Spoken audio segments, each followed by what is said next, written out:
मैं आपका दोस्त सोनू अजीज और आप देख रहे हो यस यस बहुजन। मेरी चैनल को सब्सक्राइब, लाइक, शेयर और साथ में आपकी क्या राय है कमेंट ज़रूर करें। धन्यवाद, नमस्कार, जय हिंद।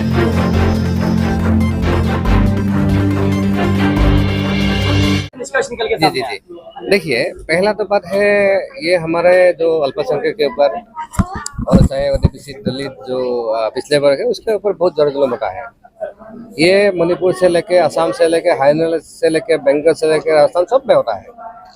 तो सिर्फ हम यहाँ बात बोलने से और चिल्लाने से कुछ होने वाला नहीं है। तो हम लोग एक रास्ता ढूंढ रहे हैं या कैसे हम इसको सेटल करेंगे या कैसे उसको हमको डील करेंगे। इसके लिए पहला ही हमारा संविधान है, संविधान सर्वोपरि है, संविधान सब व्यवस्था है।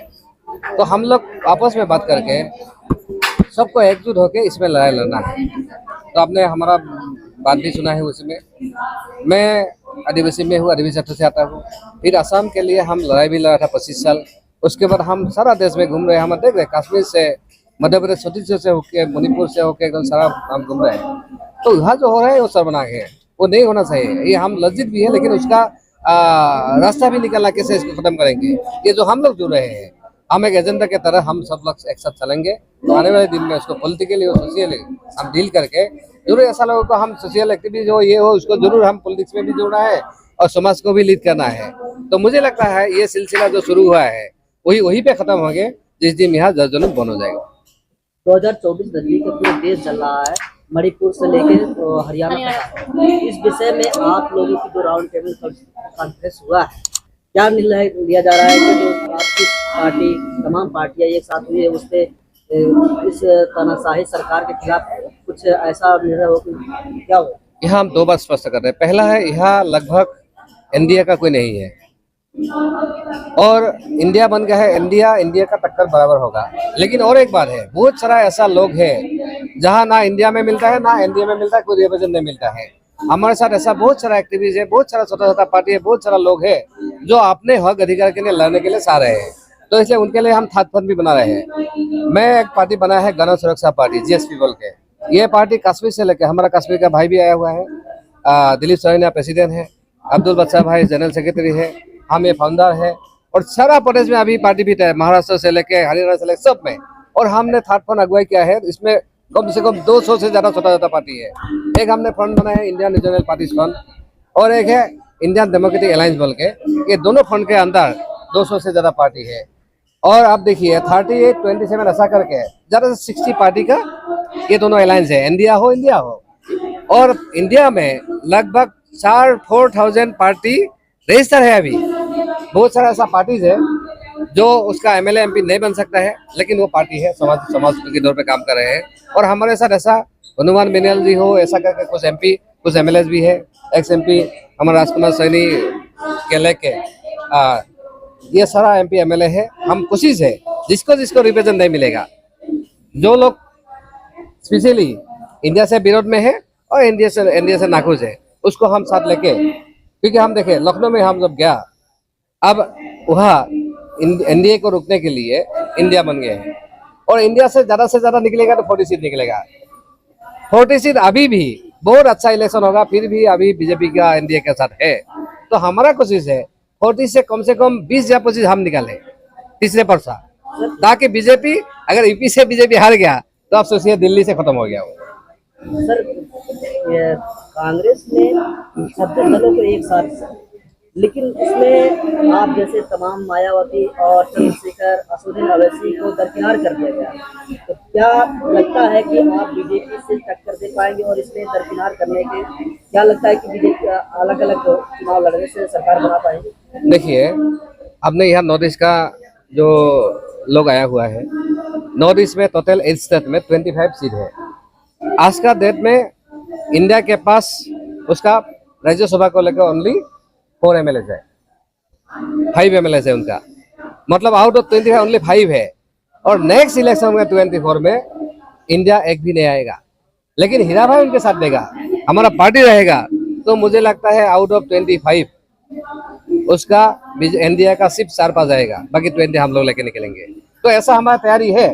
हम हाथ फंड खोलने का मतलब ये नहीं है हम जो एनडीए को जो हराने का मुहिम है उसमें से भाग जाएंगे या उसमें से हम कुछ सेंसर करेंगे। हमारा कोशिश है जो इंडिया ले सकते हैं ले लो, उसको 100-200 ले लो और बाकी रह सब जो रहेगा उसमें आप लड़ाई करके उसको छीनने की कोशिश करेंगे। मैं हीरा भाई बोलता हूँ, आप जाके पूछिएगा जो कोकराझार में हम 2-2 बार निर्दलीय चुन के आता हूँ, वह ना भाजपा ना कांग्रेस किसी हमको हरा नहीं पाया और इस बार भी हम हरा पाएंगे उसको। अगर इंडिया हमारे साथ देंगे तो उनका भी मुनाफा होगा, उनका 7 सीट से हो सकता है ज़्यादा बढ़ जाएगा, 10 से बढ़ जाएगा और हमारा अभी मेरा 1 सीट से हम हो सकता है 2 हम निकल के लाएंगे। मतलब वहाँ भी हम इंडिया को एनडीए को रुकने के लिए पूरा तैयारी है। जो हम नॉर्थ ईस्ट से लड़ सकते हैं तो कश्मीर में क्यों लड़ नहीं सकते हैं। तो हम मध्य प्रदेश छत्तीसगढ़ में आप देखा है मध्य प्रदेश छत्तीसगढ़ महाराष्ट्र उसमें हमारा बहुत सा आदिवासी भाइयों को नक्सल के नाम पे जेल में भरा दिया गया, मार दिया गया, उसका जमीन छीना गया, उसका एकदम पूरा फार्म हाउस बना दिया गया, पैसा के नाम पे खेला कर दिया उन्होंने।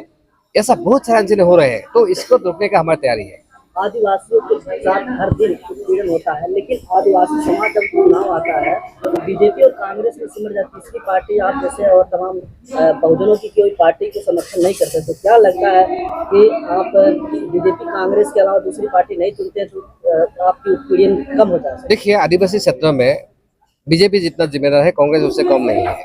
तो आदिवासी में ना कांग्रेस में भरोसा है ना बीजेपी है, लेकिन उसके साथ कोई अल्टरनेट नहीं है। छोटा पार्टी होता है, उसका संशोधन नहीं होता है, टक्कर नहीं पड़ता है, वो बिक जाते हैं या कुछ होता है। अभी हमने जो आ गया, अब नेशनल लेवल में आदिवासी को जोड़ने का एक भी मुहिम नहीं चला, एक भी प्रयास नहीं हुआ। तो अभी हम ये प्रयास को सफलता तक लेके जा रहे हैं। मैंने बोला हो पॉलिटिक्स एज लाइक गेरिला वार, ये राजनीति में गेरिला युद्ध जैसा होता है। तो हम जो गेरिला युद्ध से उभर के आया हुआ हो, क्योंकि हम भी कमांडर था 25 साल, तो मुझे थोड़ा तो आता है। और फिर हम 2 बार निर्दलीय होके सुन के आया हो कांग्रेस बीजेपी को मार देंगे, तो हमको थोड़ा आता है। इसलिए सारा देश का लोग हमारे ऊपर थोड़ा भरोसा है, देख रहे हैं।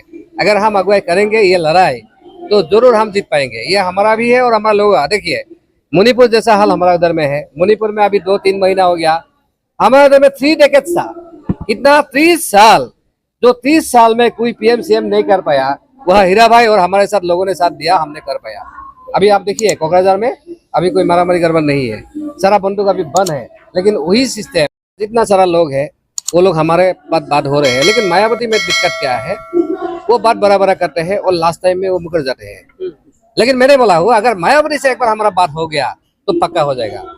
मतलब हम कोई मायावती को जानते नहीं है, हम एक दलित नेता होने के नाते उसको जो इज्जत देना है, उसको सम्मान हम देंगे।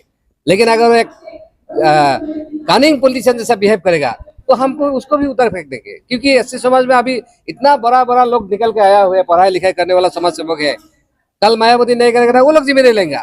अगर मायावती राजस्थान में हमारे साथ नहीं जाएगा, मैंने बोला एससी का जितना छोटा पार्टी है, चाहे बामन बेसराम हो, चाहे संतोष शेखर हो, चाहे सूरज माने हो, चाहे जो भी हो, उनको हम बुलाएंगे, आइए राजस्थान में आइए, आपका हिस्सेदारी लेना है।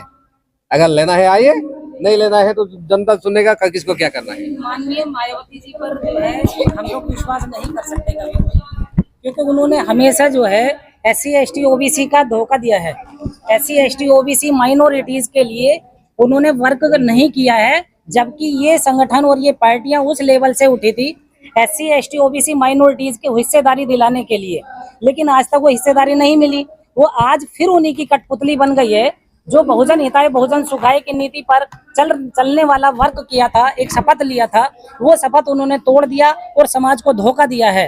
तो उस पर समाज भी कहाँ तक विश्वास करेगा, बताएं आप। ये एक सेकंड, ये यही बात है जो भाई का सेंटीमेंट है। आज जो हम सारा दलित जो नेता है हमारा एससी समाज को जो हम मिला है, उन्हें वही बोलता है अभी मायावती भरोसा करने का लायक नहीं है।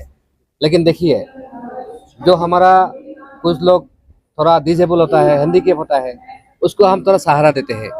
मैंने भी बोला है मायावती अभी हैंडीकैप जैसा बन गया है, उसको थोड़ा हम सहारा देंगे। अगर समाज के लिए लड़ेंगे, नहीं तो हम उसको उखाड़ फेंकना है। आप कह रहे हैं कि मायावती भरोसे के लायक नहीं है, तो मायावती अगर भरोसे के लायक नहीं है तो सबसे बड़ा विकल्प क्या हो सकता है बहुजनों के पास दूसरी?